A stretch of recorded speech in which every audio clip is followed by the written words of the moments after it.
What's up, crew? Welcome to Filming in Progress, the show that takes you backstage into the world of local businesses and the people who make them shine.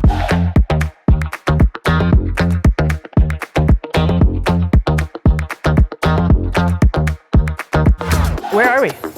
We're in the world-famous Friday Sock Co. headquarters, weekday store / sock warehouse of fun and adventure. Fun and adventure. We're going to make this an adventure right now. Yeah. Awesome. Take me back. Who is Adam Thompson? I'm a guy, I didn't finish high school. There's a story behind that.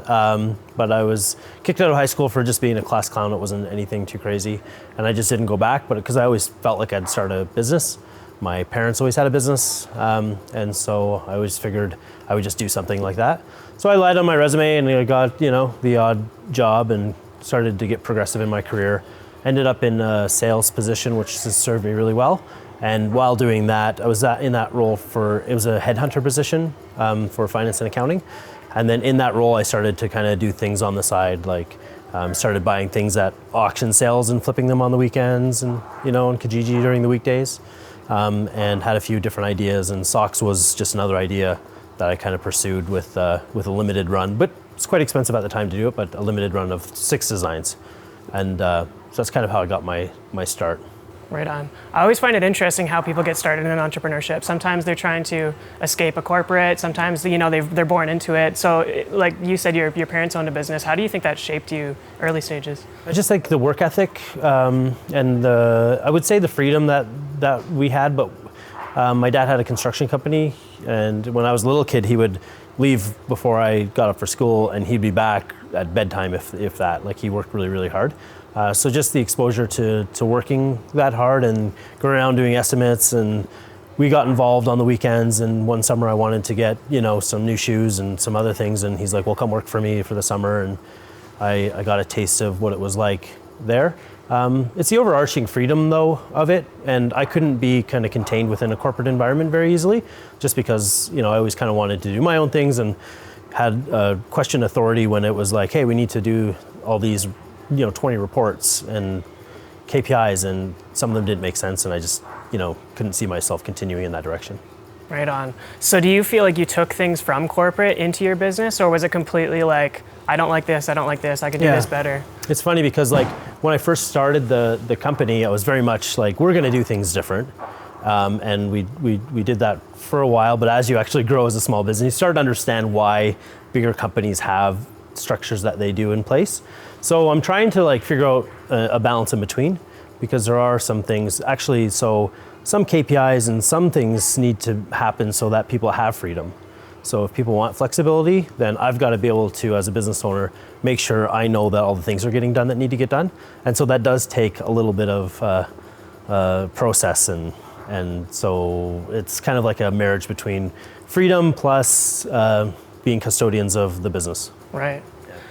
I'm always curious as to kind of, when you leave a corporate or some sort of security or something that you're not so stoked on, and you start building your own thing, what's the one thing, I'm sure there's many, but what's the one thing that you make sure that you don't practice that was part of the culture previously? Yeah, so I've had a few jobs where it was, if you're a minute early, you're late. And it was very stringent, lunch hour was an hour, and it, had somebody always looking over your shoulder, and so that here it's quite a bit different here. We treat people like they're adults, and people generally work hard, and so none of that other stuff kind of matters. If you have an appointment and it's not a day off, I'll probably give you the day off. And we have a pretty good policy for vacation period and stuff. So it would be that. As a small company, we're trying to be giving people enough freedom and flexibility so that they can not just be pigeonholed into like a box of corporate life. Yeah. Right on. And I feel like, you're known from an external perspective, as well as I've had the opportunity to work with you, but Friday Sock Co is known as an incredible team culture, just walking around, seeing what's going on over here in the office and over here, and the Olympic signs and the employee of the month and all these different things. Why is that so important to you, and why do you choose to continue to foster that? It's just when I started a business, I thought about, admittedly, my own freedom. If I could start a company and have my own freedom and do my own thing, would wouldn't that be awesome? And maybe I could make some money. And then as you actually get into owning a business as an entrepreneur, you find out it's a lot of work. Called it Friday Sock Company because Friday was my favorite day of the week. You didn't work that hard, but now every day is a Monday.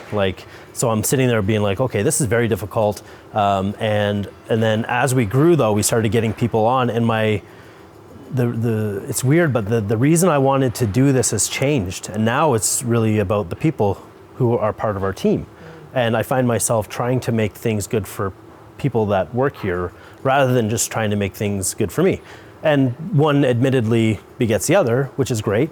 But I'm trying to have like when I think about the pivotal moments in the things that I'm most proud of in our business's progress, it's when we had the whole staff went away somewhere and we had a big day of trying to figure out what we're going in the direction we're taking. And like, it's really like having the people be part of this and then figuring out how we can all kind of go together and not take life so seriously, but run a business. Yeah, awesome. So when you started the company, what was your intent? What was your mission? What did you want to achieve? And then obviously you mentioned there's been a large transition since then. So what does that look like now, and what did that transition look like? Yeah, so when I started, I was walking down 17th Avenue and thinking to myself, if I could start a sock company, and at that point we had gotten to our first couple stores or something, and I was like, I was doing the math, if I could get in this many stores, then that would be cool, and then I could start another product-based business, and then I could start another one. And I was trying to do the math of what I would have to be able to make to make a go of it full time and sustain my livelihood and our family's livelihood. And so that was the very kind of beginning. And then what happened was Friday ended up being pretty busy and doing okay. And we were going to markets every weekend, and it kind of grew in itself. And always in the back of my brain, I wanted to do other kind of product-based businesses. And so it's interesting because that was the original thought. Then Friday took probably 6 years of time. And now we're at a stage where we've incorporated weekday candles, Matchstick Boutique, which is a small company we bought in the fall. We have a couple greeting card lines. We have one of the greeting cards lines I created, it's called Made by Potato. And you just take potatoes and stamp them, and for every card sold, you give a meal to a child in need, so there's some social impact to it. But with the candles and the matches and the cards and the socks, we're building out a wholesale distribution hub for stores. So we're in a bunch of stores, and it's really economies of scale. We can ship things, we can warehouse things, we can have somebody doing emails, all that stuff, but we can do it for lots of different products and kind of have things come into the fold. And so my vision has completely changed. Friday Socks will eventually be part of a bigger thing. I love it, it's a great company, but at one point when companies and brands grow, hopefully we'll have a bigger kind of idea there. Right on. Yeah. Awesome. So safe to say the passion is the passion in growing businesses, is the passion in socks, is the passion in candles? Yeah. I love business. I think it's a way that you can keep score and exercise your creative abilities. To think of something in your head, the branding of it, the product, and then to have it kind of magically appear. Like, there's a lot of work that obviously goes on, but then you're holding it in your hands, and then you're selling it to somebody, and then somebody's being like, this is great, I love this. It's just so fulfilling. And for me, I could do a lot of different things, but I just really like products. Like, I like making a product, and I just imagine being able to come up with all these different products. And I have a big list of things I want to do that we could almost stock an entire independent retail store with all these different things that are cool, well thought out, environmentally friendly as much as possible, socially conscious, and just like have it all under one umbrella. And the team behind it also collaborates together and has fun with it. Like, it's just a really cool thing to think about for me. Right on. I find it super interesting that you express a lot of creativity. I find it in your marketing is super creative. Obviously your products are all super creative. The naming even, right? Mm-hmm. Where does that stem from, and how do you foster it? Because often I feel like once a product is established, it's really hard for people to continue, being creative with their products and their marketing and that sort of thing. Yeah, I think I've always been super creative and full of ideas. There are people that just have a lot of ideas all the time, and there's an old quote that to get a good idea, you have to have a lot of them. And so I subscribe to that, and I get probably 100 different ideas every day. And anybody that knows me really closely knows that I'll drive them crazy with different things that just pop into my head. So it's a blessing and a curse in a way. It's good because I have the capacity to come up with lots of different ideas. It's a curse because it's hard to concentrate on anything when all you're doing is thinking of all new cool things that you want to do. I'm in a group of business owners, and even just last night we had a meeting, and one of my big things and challenges going into next year is to really take what I want to do, because we're only here for a limited time and there's no possible way I can do all the things I want to do, and really like distill it down to maybe 5 key things that I know I can actually, they're big things, but I can actually accomplish, and then try to get rid of all the other stuff. So that's my journey right now, is trying to slow that down a little bit. Yeah, it makes sense. So that evaluation process determined, like you said, you have all these crazy ideas. How do you determine what moves forward and what has to be left? I think it's, I've read a little bit about it, but I feel like I know the process will be getting it all somewhere, and then categorizing it just on the surface of, hey, I really want to do this, I really want to do this, and then hopefully have some semblance of a top 20, right? And then looking at that top 20 and then getting it even more drilled down in that, what am I passionate about? What's going to fulfill me as a human? It's not necessarily about money, but money would work its way into that equation too. Like, if I can't just do something without making the money necessary to drive the business forward. So there's be a little bit of different things, but mostly it's going to be about what I'm passionate about, and what's really going to make me feel like at the end of life, I did that. Mm-hmm. Like, that's really cool. Right, I think. But that's a journey I'm going through. I got to figure out what is most important and how to do that. So if you have any tips, if you ever have anybody tell you how to do that, let me know. Yeah, we'll find out along the way, hopefully. So you've mentioned, like from a passion perspective, you've mentioned people, you've mentioned coming up with ideas and bringing them to life and that sort of thing. If there's like one silver lining, if you will, that kind of keeps you coming every day, makes you keep showing up and want to be there every day, what would that be? I think I took this last summer almost completely off, and one of the things about being a business owner is that it is very, very, very hard, and people don't always like. I think sometimes when you have a job, you go home and you might complain about things at work or whatever. But for the most part, you're able to shut off a bit. Not all jobs and people in different careers, but for me, it just never shuts off, and it's always there. So after a certain amount of time, you need to have some kind of a breather. And I found myself being a little bit more apathetic towards everything. Anyway, I took the summer off almost, and I have wonderful people here who helped me do that by taking care of everything.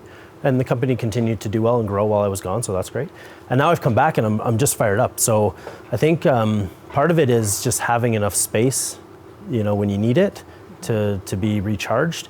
And then the other part is just the act of creation and iteration. Like if we don't create something that I'm really passionate about, it's gonna possibly never be created, or maybe not created in the way that I see it, and it might not do the good that it could do. And so it's really that, the things that we could be doing that will never get done if we don't do them. So that for me is kind of a driver for coming into work and, Yeah, right on. You're not the first person that I've heard talk about kind of like the hiatus idea, if you will. Take sufficient time off to kind of recharge and do other things, because you come back stronger. That might be a week for some people, it might be 2 months, whatever the case may be. How, if that works for you, I'm curious as to how you would have dealt with that in the early days, where you might not have had all the support that you needed to be able to leave for a week, a month, whatever the case may be. It's just because it's all reactionary. Like it got to a point where nothing was proactive anymore, with the exception of when COVID happened. We did a lot of proactive stuff during that time, but by far and away, most of it was reactive. So get an email, do this, like, we're busy, I have to pack orders, and so I had no other choice because nobody else was doing it. And it became, we started to get people, and then you have to give some of that away, and that's a little bit hard to do. But eventually it just kind of, you look around and you go, okay, I have like 3 or 4 key people that are really keeping this moving without me, and I need to empower them more with more decision-making ability. And then this last summer was excellent. I went to South Africa for 3 weeks, and I didn't even get an email, not even a single email or Slack with a question. It was, and then I came back and I was kind of like, well, I'm coming in maybe once or twice a week. And then I went away again to Italy to tour the factories, and again, no more. Like, it was just, and at the time I thought, is this bad? Like, am I really, have I just like no passion for the business anymore? Like, what's going on? But then when the summer started to end and there's something happened that I was like, okay, I'm actually fired up again. Like, let's go, let's do this. So now I have all these plans. Yeah, right on. So I feel like a lot of early business owners or new entrepreneurs struggle with what you were just explaining, specifically delegation. Whether it be, it's usually not a lack of trust, but kind of like a controlling element, that keeps you needing to be involved at all times. What would you say to people that are, struggling with that? I would say the thing I could have done more of in the beginning that I wish I maybe in hindsight that I would have done would be to document everything a lot better, and probably through video, like how I'm doing this, because you get your first part-time person or your first full-time person, and you kind of impart your knowledge on them and everything, and what you don't realize is that it might not work, right? There's probably a good chance that at such an early stage, you might not stay together, this person might leave, or whatever happens, and then you have to start again, and that's super painful, because then you start to doubt. You're like, am I ever going to be able to give this stuff away? And it's not because you couldn't give it away, it's because that the process in giving it away is flawed, and you're having to figure out how. So it would be documented, because right now we've built through Notion, and there's a lot of different ones out there, but we've built like a company wiki that has everything, like how to tape a box. And it took a year, but we had Monday morning meetings, and it was like, okay guys, everybody comes to the meeting every Monday with 5 new things that you videoed to explain what you did and exactly how you did it. And over the course of the year, we built out this awesome SOP, or standard operating procedure manual. And there are some things and some intricacies that people just have to intrinsically do, but for the most part, you can get them to the end part, like the end stage, and make sure you cover all the important bits. And it's now, if somebody leaves, it's like, here, watch this video for half a day and all these different things, read about who we are, our values, all that stuff. But also, like, now that you're in this job, you don't know how to do something, you don't need me to show you, because it's all here. I'm here for questions, but it's all there, right? Yeah. So do you think it's true that you have to go through everything as an entrepreneur to be able to learn how to do every single aspect of your business and then pass it along? Or do you trust other people to kind of come up with those processes themselves? I think there's a limitation to that, because there's only so much one person can do. And I'm strong in some things and really not strong in others. So I think I did everything to get the business to where it needs to be. But for instance, we have a fractional CFO now, and we have a bookkeeper, and they're much more qualified to do that stuff than I would be to continue doing it. And as you scale, of course, those things, and marketing is one of them, digital marketing, for instance. And we when we bought the matchstick company, we had to learn how to ship through air to the US, because they're a combustible thing. And there's all this stuff, right? And I couldn't tell you how we do it, but somebody else went through all the things they need to do. They wrote the process manual. They put it in Notion so that we all have that captured now. And so I didn't need to go through that, because we got to a point where we had, people that could do that. Right. Yeah. Right. Going back a little bit, I find it super interesting that you started the conversation by saying, I didn't finish high school. Yeah. I'm curious, and I've heard you say that before. I'm curious as to why you lead with that and how you think it shaped, what you're doing now or how you act today. I used to be embarrassed about it, and I wouldn't bring it up. But then once I got my wings under me as a business owner, and I'm good now, as it is for today anyway. I just got more confident, and really when I got invited to speak at a school in Calgary once. It was 4 years ago. And I said, hey, I don't even, and they said, no, that's fine. We have people here that maybe aren't doing really awesome with their studies, and we want you to kind of speak to them so that they know there are other options. Because oftentimes when you're coming out of school, your options are kind of laid out of what you're going to be able to do to be successful. And it kind of goes for the trades too, for instance, right? The trades are not like a second option. They're actually a really good first option for a lot of people, right? Yeah, and so I'm passionate about talking to my younger self in a way. Like, I want to say that, I want to wear it as sort of a badge of honor. Partly I have a beef with the education system the way it is. You don't need to get into that, but like, it doesn't play to people's strengths all the time, and it doesn't allow them to become who their best self could be, simply because it's this formula that they've determined is best for everybody. And I get why they need to do that, but I think it's just wearing it as a badge of honor in case somebody hears it and they go, I don't think I'm qualified, I don't think I have the right degree for this. Like, especially as a business owner, you don't need that shit. Like, you don't, it's actually sometimes a detriment because you're too kind of risk adverse, or it doesn't line up, or your business plan, which was in my head, I never wrote one down, right? But a lot of kids coming out of school, you need to have like this full fleshed out business plan. Yeah. What you need to do is have something to sell, or a product or a service, and you need to sell it. Like, and then you need to provide value, right. And then you need to keep that value ongoing with your customer and get a reputation, and just keep, that's what you kind of need to do. Right. Like, not write things down on a piece of paper and expect that the market's gonna buy your stuff. Totally. Yeah, I've heard that multiple times, and I agree with you. I think there's, when you come out of school, again, not to kind of bash school, but you're taught a certain way of doing things, right? So there's a formula. The formula is old. The algorithms are old. Yeah. If you do what everybody else is doing, it's not going to work because everybody else is doing it. So it's super interesting. Yeah, and then time and time again, you get proven wrong by some outlier that, is a bit of a renegade and does whatever they want and it works.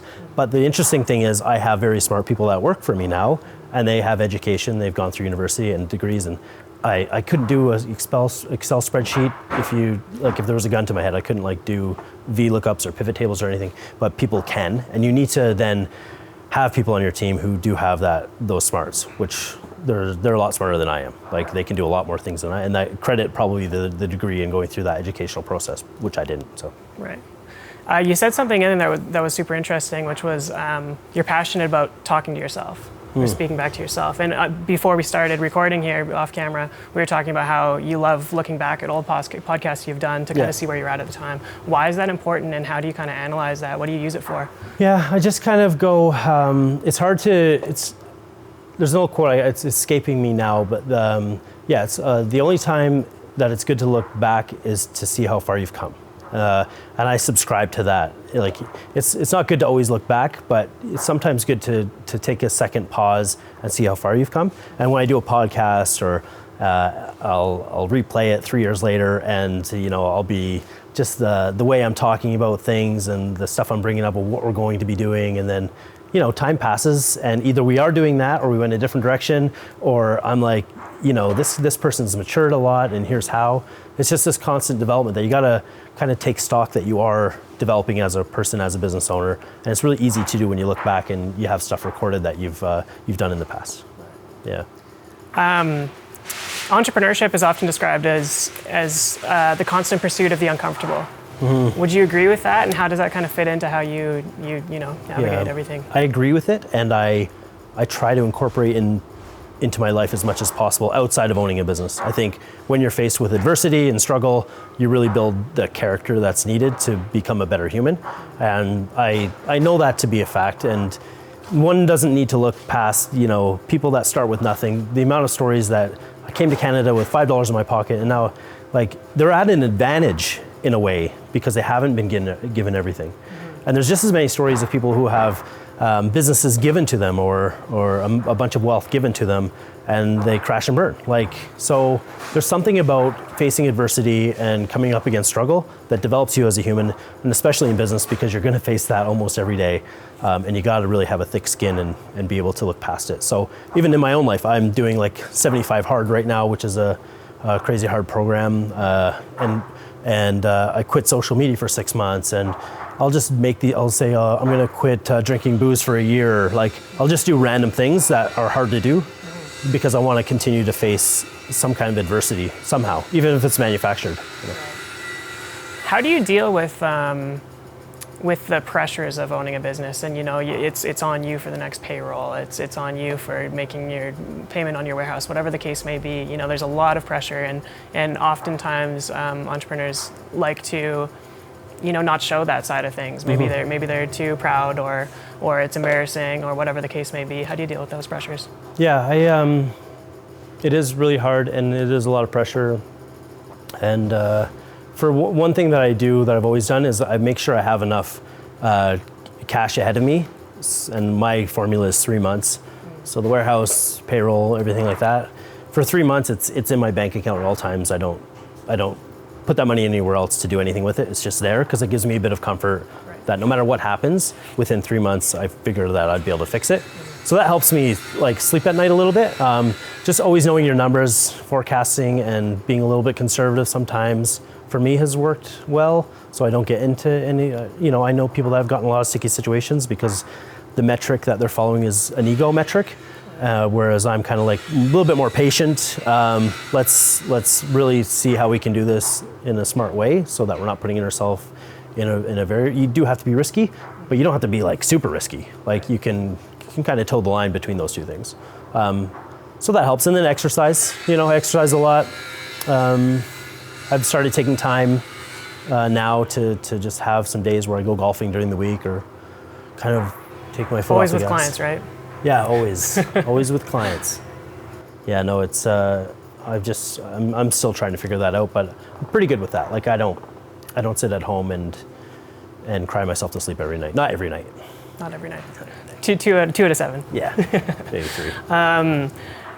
Can you identify a time that's been, really tough where you were like, I don't even know if I'll see tomorrow kind of thing as far as the business is concerned? Yeah, there's been a few. One of them was very early where we were manufacturing in China in the beginning, and we had one manufacturer sent us like way, like the socks would fit like Sasquatches. They were just so huge. I don't know why they did this, but they made them super big.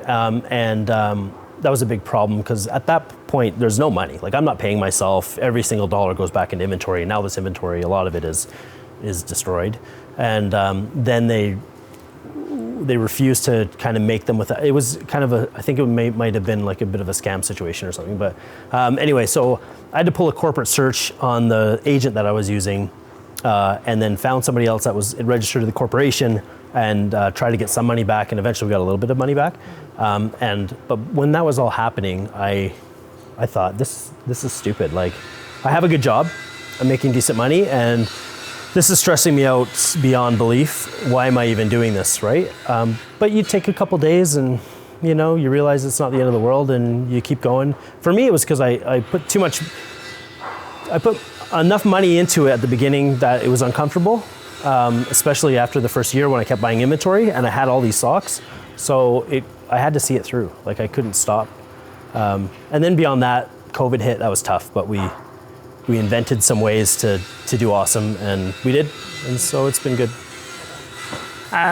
What about personal experiences where you feel like you've made a mistake that has affected the business? I don't make any mistakes. Right. Yeah. Personal stuff like the one thing I felt like this past summer was I felt like I was making a mistake by not being here. And I was making a mistake by not caring as much as I normally would. And now I realize it wasn't. I make mistakes all the time. Everybody like there's saying that I like. It's kind of like you're never going to get fired for making a mistake. Like just don't make it twice. Right? So everything is about learning, and so our philosophy here is make a mistake. It doesn't even matter if it's a pretty big mistake. Let's just like learn from it, and then and not do it again. Hopefully, yeah. How do you deal with kind of going back to culture and that sort of thing, specifically hiring and getting the right people on board? Oftentimes that's one of the biggest struggle for a lot of entrepreneurs. Yeah. What does your hiring process look like? Yeah. You want the honest truth? Because I think you have to hire somebody to know if they're going to fit. You can have all the skills on paper. You can interview them. Some people are really good at interviewing. Some people aren't so good at interviewing, but they're awesome once they get started. And it's really hard. And I was a headhunter for like 7 or 8 years. Like I did this. I've headhunted and placed countless people, and it was really easy to do it for other people, but to do it for myself, it's almost a bit of a crapshoot. So I put out a position, I look for some of the skills that are needed, but one of the more important things is that we sit down and we chat, and the conversation seems like it would be a natural conversation, or we could go out after, or and I don't even need to like be able to go out and have fun with somebody. I just need to be able to go out if they're a completely different personality than I am. I would still be able to have an intelligent conversation with them. So I look for that. We do 16 personalities. So I'm an ENTP or debater. So I look at what theirs is and how that reacts with me and how that reacts with, the operation manager has a different one. And like we do look at that quite a bit to see. Curious, pre-hiring or post? Pre-hiring. Okay, interesting. Yeah, it's part of the we're going to come before you come in for your interview, finish the 16 personalities test. It takes like 5 or 10 minutes, and it's cool because you get a report and you can like see how you are with your partner or your parents or whoever you get to take the test. It's pretty accurate, so it's interesting to see. And then it gives me some stuff to talk about, like when the relationship is going to be like, this is how this person interacts with you. Then I can say in an interview, look, like I'm always going to debate on stuff all the time. Doesn't mean anything. I'm not thinking about it after this conversation's done. I just want to get to the truth, and that's important to me. And I'm a little bit all over the place. And how do you feel like, in your past, how have you dealt with somebody that you've reported into that's like that? And you kind of get it's kind of eyes wide open policy. Like, this is how it is here. This is how I am. And what do you think about that? Right. Yeah. Right. Okay. And so would you say it's a slow hiring process, fast hiring process? What is? Yeah, it's a medium hiring process. It used to be a slow firing process, but I've gotten a lot better at that because the thing is that if you have somebody who's not a fit for your team, it impacts other people on the team. Mm-hmm. It impacts the culture, and you're not doing that person any favors. They're still here, and it might be uncomfortable for them to lose a job not on their terms, and then they have to, and I know what that's like, trust me, I've been in that situation, so I feel for it, but at the same time, if it's not working, let's talk about that. If it's still not working, you can go and find a different place that's gonna work better for your personality, and we'll have somebody else that works better.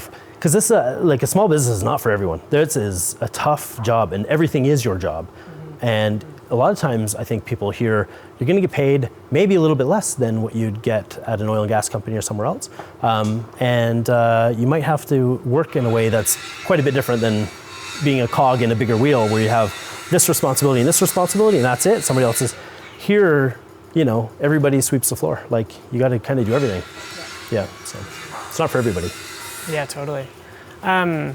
Is going on top of kind of the personality test concept there, if you were to identify, some people call it a superpower or a genius activity or one of those things that you do so well that, it comes effortlessly to you, doesn't drain you, what would that be? I'm able to think pretty quickly. Like, I can be faced with this is happening, what do we do? And I'll quickly be able to put those things together and be like, this is the best course of action because of this and this, and kind of look 3 steps ahead. Because sometimes you make a decision and you miss the knock-on effect of that because you're not thinking far enough down the road. Right. So I think how is this going to impact, at the end result, and then kind of work backwards quickly, and this is how we do it. Like, and that's probably that, and then coming up with like ideas all the time. Right. Those are 2 interesting ones to go hand in hand. Mm. You'd think that somebody who has ideas all the time would be fast to make decisions and not kind of think about the consequences. Yeah. No, I don't know. Maybe it's just because I face so many consequences in making bad decisions that I don't know why, but yeah, I think that's what people would say. I'm curious as to the, for lack of a better term, work-life balance, what that means to you, and, is that a thing that you practice? Is work everything for you? What does your family life look like? Yeah, well, we got a couple kids. My wife owns a small business, and at the beginning, there's no balance, but it's a thing where if you're working on a Saturday and say the kids aren't being I've always had time for the kids. We've always played with the kids, but we've had this business for 8 years now, and so 2 or 3 of those years were without children in the picture, and then the rest was. But if you're on a Saturday and the kids are out, or it's bedtime and you're on your laptop, in the living room and you're working, it still feels to me like balance because I enjoy it. I enjoy working. I like getting stuff done and thinking of new things and initiatives. And then it's for me.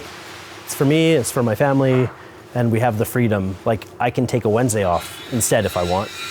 Now, I couldn't do that before, but up until 2 years ago, now I can go away on a weekday and I don't have the same, like, I don't see weekends like I used to see them because I could kind of shuffle things around how I need to do it. So I achieve balance that way. What kind of tech do you use in your business right now? We use, well, we have Shopify. You know, in all of our business, we use Shopify. We have an inventory system that costs us quite a bit every year. And that one works to forecast, like if we order products, it'll say quantity on hand, quantity on order, date when it's coming in, and it just keeps our inventory like super solid, and it fits into all the sales channels, because oftentimes with a system like that, it doesn't work natively with all these different sales channels. So we've got that nailed down. We have Notion, which we use quite extensively. We're on Google for Gmail and all that stuff. Slack we use all the time. There's a few apps, like Judge Me, I think, is our reviews app. Yeah, there's some apps behind the scene that allow us, and then we have some software that allows invoices to be made automatically. So it's kind of like Zapier. It's not Zapier. The name escapes me which one we use, but basically when a wholesale order comes in, it creates the invoice, and then we use ShipStation for all of our shipping needs, and we have our couriers and everything kind of into that system. And I'm probably forgetting 5 more that Sony knows about that I don't. Yeah, quite an extensive stack though. Yeah. Are you up to date with kind of AI and what's going on there? No, we have used it a little bit for like naming products for the candle company, for instance. If we're sitting around throwing names back and forth for a new candle, we have the scents and fragrances. We have kind of the vision of what we would want the customer to imagine when they see the product. So we might ask ChatGPT to come up with like 20 different options, and it might be like forest meadow, but we don't like forest, but we like meadow. So it kind of help us like ideation phases, yeah, just for like names and maybe some product descriptions. Yeah. But we have a thing coming up with Growth Catalyst and EO event where they're talking a lot more about AI and how to incorporate in your business. So I'm excited about going to that event. Right on. Over the course of your business, you said 8 years, what are some of the unexpected benefits or unexpected results of, starting a stock company that you've experienced that, maybe it's communities, whatever the case may be? Communities, one, for a while you have no friends anymore because you're working all the time, and then the people who were your friends or are your friends, it's this weird thing where you can't relate to them as much, and all you want to talk about is the problems that you have in your business and stuff, and they're working for a company, and it's just a different conversation. It's a little bit sad, but it's just a natural thing that kind of I've noticed happens. And then beyond that, and then you get involved with groups like EO or other kind of ones that are similar, and you meet other business owners. So now my main network is other business owners, and they're doing really cool things, like way bigger things than I'm doing, and it's something I can aspire to, but I know them very closely. So it's a fun relationship to have that, and we go for barbecue, and we'll go hang out, or do off-site working together kind of things, and that's really good. The other really big benefit is me personally. Like, I've changed as a human being. Like, I've become 100% more confident in myself. I've handled a lot of things here that I've needed to make into a positive outcome that weren't at the outset, and now I'm much more confident when I go into a room and I'm talking to people, or something in my life comes up, and it's like, this thing in life right now is not anywhere close to how bad that decision I had to make for the company was 2 years ago. And easy, here's what we do, done. Like, it just makes life easier and makes me more confident in my decisions as a human. Interesting. Yeah. Do you find vulnerability in business and those business surroundings, like those groups like EO and that sort of thing, have helped contribute to that self-confidence? Yeah, I think so. Realizing, like, being in a vulnerable environment with other people, and realizing we're all kind of cut from the same cloth, and we're all on the same journey in a way, and same problems, has helped. And also vulnerability for me is, I struggled with leadership for a long time. Like, how do I be a leader? Like, what's a leader? Like, why am I the leader? Why can't somebody? And vulnerability has helped me with that a lot, just when it comes to staff, because I realize you don't need to know all the answers. It's actually better if you don't. Just need to know how to ask them. Need to know how to ask, and it's with a team behind you. They actually want to see that you are an imperfect human being who doesn't have all the answers, and that makes it more like, okay, I don't know if it's I like this person, or it just makes it more like I get this person, I understand where they're coming from. So being vulnerable, I think a lot of leaders are not willing to be vulnerable as much as they should be, because once you start being vulnerable with everybody, it's uncomfortable, and it's a really good way to communicate and get everybody kind of together, and sort of on the same level. Yeah, I feel like that plays into the whole culture concept too, right? Like it's hard to trust somebody who you're not really sure about how, you know, what they're going through and how that's operating. And interestingly enough, I was listening to another podcast recently that's like stress is contagious and lots of things are contagious, you know? So like if you're trying to hide something and you're not being vulnerable with your team or those around you, they feel it as well. Well, and it's interesting because even from an evolutionary standpoint, like when we were living in caves, there's a lot of stuff that's contagious that we're not even aware of, like, and it's crazy that things can, the outcomes of people as a whole, when somebody's experienced something and it's going through everyone else, there's a reason for it, you know, but we live differently now, but these things still happen. Exactly. From when we were, you know, beating animals over a stick. Yeah, hopefully not. We're not doing that anymore. No. Do you ever deal with imposter syndrome? Yeah, I had I got top 40 under 40 a few years ago, and I was like in amongst all these doctors that are curing things and doing things, and I was like, I have a sock company. I felt it bad back then, like, what am I doing here? Like, making socks for people. I have it, everybody has it, but I think if like you look at other people sometimes and you go, wow, they're doing this big thing because they're extra intelligent, or maybe whatever the scenario is why they got to where they are, and you don't think that you can do that necessarily because of whatever they have. But if not, like, if they can do it, you can do it. We're all human, right? So I do have it, but I also then remind myself that we're actually all the same, and you know, for the most part, we're all given the baseline, the same kind of start. You know, obviously, sometimes we're not, but as human beings and our capabilities, we are, right? Economic factors and stuff can be tough for some people, but for me anyway, I didn't grow up in, you know, an awesome neighborhood and with like rich parents and all this stuff. So for me, I've had to struggle and get things, and I feel like if I can do that, then that's something to be proud of, and I don't necessarily need to worry about being an imposter. Yeah, but we all have it, I think, a little bit. Absolutely. Have you started, I know you're early in your entrepreneurial journey, the 8 hours, that would be interesting. Have you started to think about succession? No, but I've started to think about building the business to sell, just because when you're building a business to sell, you're building it so that you're no longer involved or you're not needed as part of the business. So, well, I guess that's the closest thing to like succession would be, is getting it to a point where I'm really not needed here, maybe for some key decisions or something, but for the most part, I'm not needed. Just simply because when we get there, then the business is completely self-sustaining, and it doesn't matter if I, you know, depart the earth early or whatever else, that's still there. So when I think about succession, I think about my kids. So how can I get stuff set up so that it can continue to provide some positive things for them and the family and stuff. So that's kind of how I'm thinking about it. Cool. You talked about you talked about your idea that, you know, you'll have a bunch of different consumer brands under one umbrella, if you will, which is super cool. But being the guy that has all the ideas all the time and entrepreneurial and that sort of thing, is there anything else that you would like to dabble your toes in? Yeah, like, I don't know.